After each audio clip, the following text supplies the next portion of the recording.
En la nostra primera lectura d'aquest projecte de llei ja vam entendre que la voluntat del govern era donar resposta als compromisos contrets amb Nacions Unides.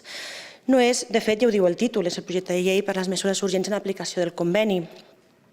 Entenem que és un primer pas, no únicament per l'aplicació del conveni, sinó també per fer les reformes en relació a moltes necessitats que hi ha en el nostre país en aquest aspecte. En compliment de l'article 35, tenim l'obligació de presentar informes, el primer durant els 2 anys de la signatura i a posteriori cada 4 anys, i per tant el govern no podia demorar més certs canvis. El grup parlamentari liberal vam decidir no fer esmenes a l'articulat perquè enteníem que si és el govern qui té les competències per determinar què i com s'han de desenvolupar els compromisos adquirits. També és aquell que treballa amb els col·lectius, tal com ha mencionat el ministre, en relació a com poder-lo desenvolupar.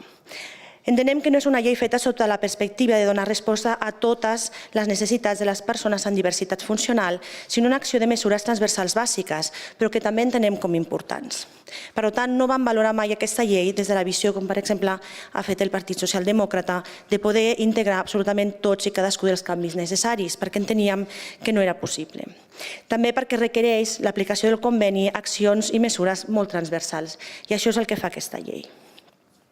El conveni amb Nacions Unides planteja un nou paradigma. Positiu en la recepta del tracte igualitari, però també controvertit en alguns aspectes i de difícil aplicació. Abans n'hem mencionat alguns.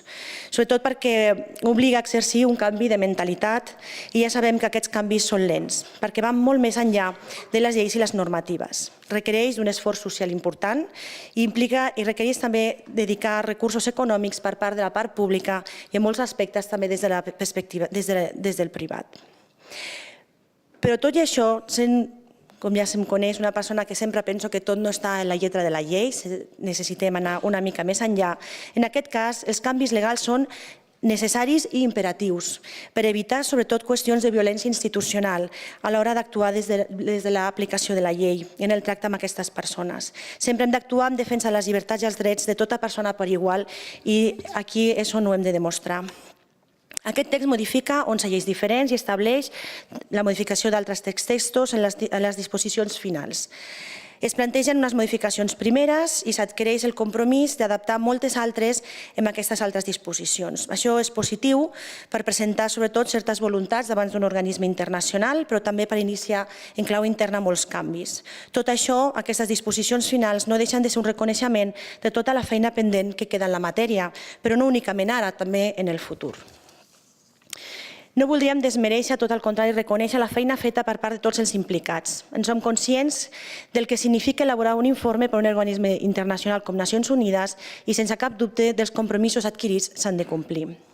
La llei millora algunes qüestions, que penso no cal tornar-les a repetir totes, el ministre ho ha explicat i també alguns companys, millora les definicions legals, molt important en aquest cas el canvi del vocabulari que utilitzem sovint perquè fa evolucionar també la percepció que tenim dels altres.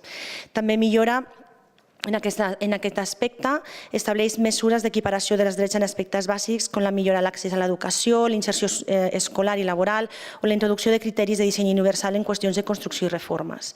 Però tot només en una petita part, ja que les mateixes disposicions ja reconeixen la necessitat d'una adaptació legal més aprofundida i completa de textos legals sencers.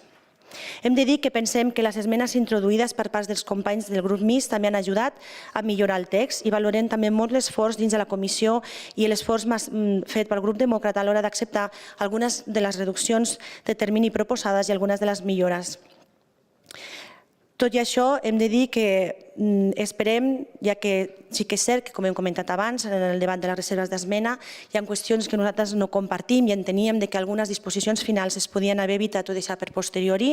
Nosaltres donarem suport a aquesta llei i entenem que és un bon principi i que esperem que tots en el futur també la puguem desenvolupar conjuntament. Gràcies, senyor síndic.